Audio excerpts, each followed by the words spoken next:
Bem-vindo ao podcast Estrangeiros e Peregrinos. A mensagem de hoje será apresentada por Dennis Allen. Jesus Cristo é a verdadeira videira.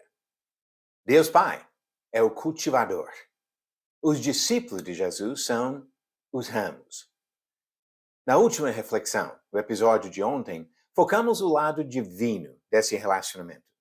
Agora vamos considerar o lado humano. O que Deus espera? O que Ele exige dos ramos? A expectativa principal que Jesus comunicou aos discípulos foi de permanecerem nele. Ele disse em João 15, versículo 4, permaneçam em mim e eu permanecerei em vocês. Como o ramo não pode produzir fruto de si mesmo se não permanecer na videira, assim vocês não podem dar fruto se não permanecerem em mim.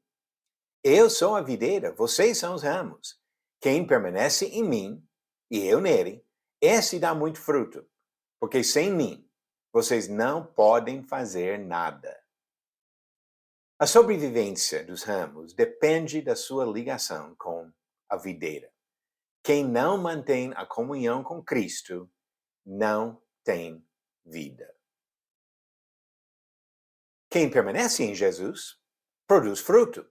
Ele disse no versículo 5, eu sou a videira, vocês são os ramos. Quem permanece em mim e eu nele, esse dá muito fruto, porque sem mim vocês não podem fazer nada.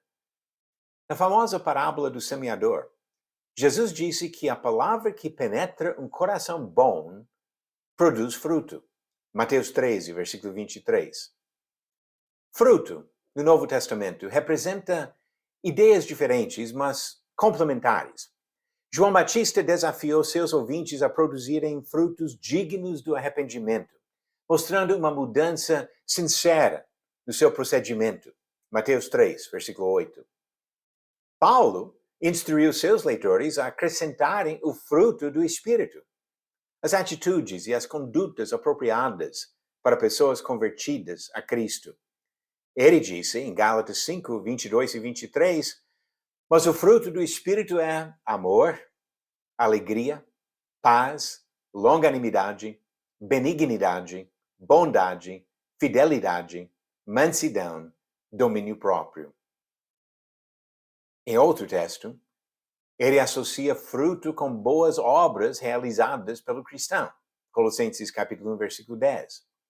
O sacrifício de louvor é, conforme diz Hebreus 13, 15, o fruto de lábios que confessam o seu nome. Vários trechos na Bíblia usam a palavra fruto para representar pessoas salvas pela pregação do Evangelho. Assim, Jesus falou de campos prontos para a colheita. João 4, versículos 35 e 36.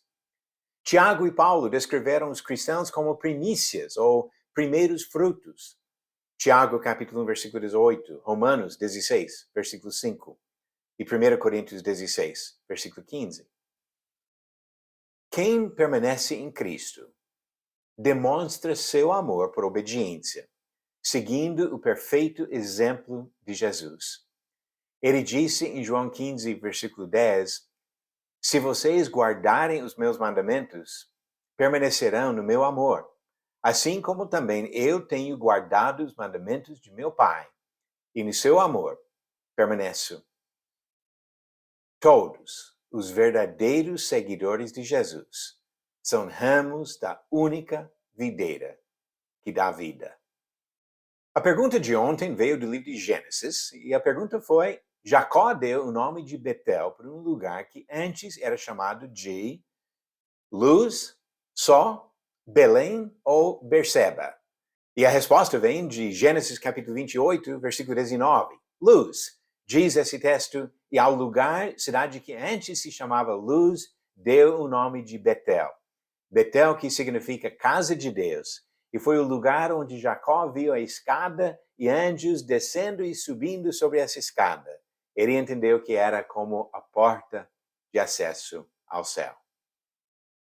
E a pergunta de hoje, também do livro de Gênesis, eu vou dar essa dica. Qual das seguintes afirmações sobre o pai de Lia está errada? Tem 3 afirmações verdadeiras e uma errada. As alternativas. A. Ele era tio de Jacó. B. Ele era irmão de Rebeca. C. Ele era filho de Ló.